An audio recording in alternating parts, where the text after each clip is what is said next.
Rockstar has definitely been on a roll lately. They've been handing over some pretty decent bonuses in recent weeks, and this week they're continuing the trend. In and amongst all the money front bonuses, we're also getting the prototypical bonus on some contact missions. But don't be too quick to dismiss the one we're getting this week. For all the Lamar Contact Missions, Rockstar's handing over 5 times the money and RP. This is going to be a very lucrative side hustle you're definitely going to want to fit in with your other activities.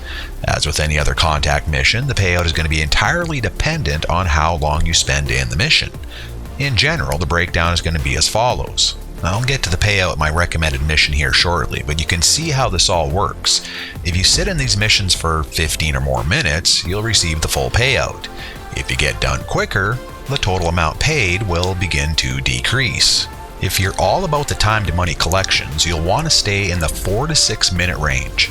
As an example, let's say the payout is 10 grand. Because there's no cooldown on these missions, you could theoretically complete 12 per hour.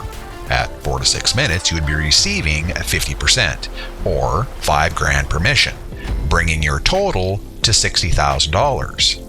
On the other hand, if you spent the whole 15 minutes in the mission, you would receive the full 10 grand, but you would only be able to complete 4 missions in the hour, bringing your total to only 40 grand.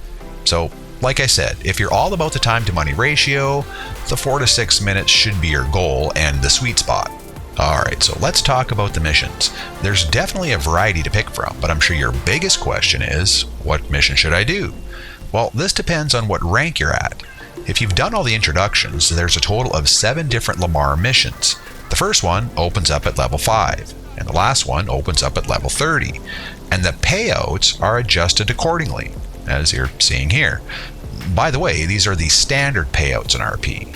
My recommendation, if you're at or above level 30, is to obviously go with the no smoking mission.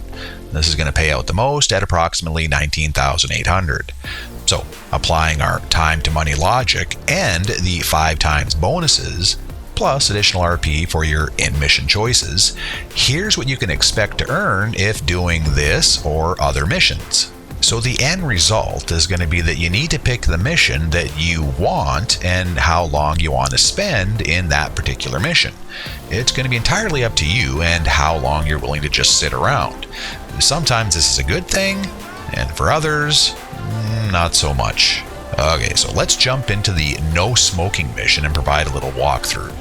To get to the Lamar missions, you need to go to the options menu, select jobs, select play job, select Rockstar created, and then select the missions.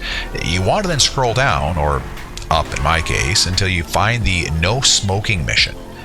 Next, you're going to want to make sure you select the hard mode for difficulty. This will guarantee you get the maximum dollar amount for the payout. After this, I would recommend your personal vehicle be of the armored variety. For me, I'm going to be using my Kuruma. So as soon as the mission starts, you'll head to the train yard in El Burro Heights. And as soon as you get there, there's going to be some Vagos gang members just standing around. You can easily just pick them off while sitting in your Kuruma. This will also add a little extra in the RP department. So, win-win. As soon as they're all eliminated, you can then climb aboard the hauler and deliver it to the depot in La Porta. Once you get underway, though, you'll be visited by 5 separate SUVs carrying the Vagos gang members. You're going to want to eliminate them first if you plan on maximizing your time in these missions. What I usually do is just pull off the road in this general area here, which is next to the corner of the train yard, and then just wait for the SUVs to arrive. You can use whatever means you like, but I tend to go for the quick and messy approach, which is my railgun. Remember that there's only 5 SUVs. Once you've destroyed the 5, you're done. It's now just a leisurely drive to the depot, and depending on how long you want to stay in the mission, you can either sit back and wait, or head right to the depot and complete the mission. To keep track of time, you can use your in-game phone, or have a timer set, or just be looking at a clock, whatever works best for you. But again, you kind of want to keep in mind the different times and the payouts for these missions as you're walking through. And that's it. Like I said, this is very decent money for the time it takes, and if you need to level up, very lucrative RP. Alright, so that's my friends. Thank you for watching. As always, if you like this video and want to help out, please subscribe, give a thumbs up, and let me know what you think. Am I the only one who'll be showing Lamar some love this week? If not, do you have some additional tips and tricks that you'd like to share? If so, drop a comment below and let everyone know. Until next time, be happy, love safe on TV.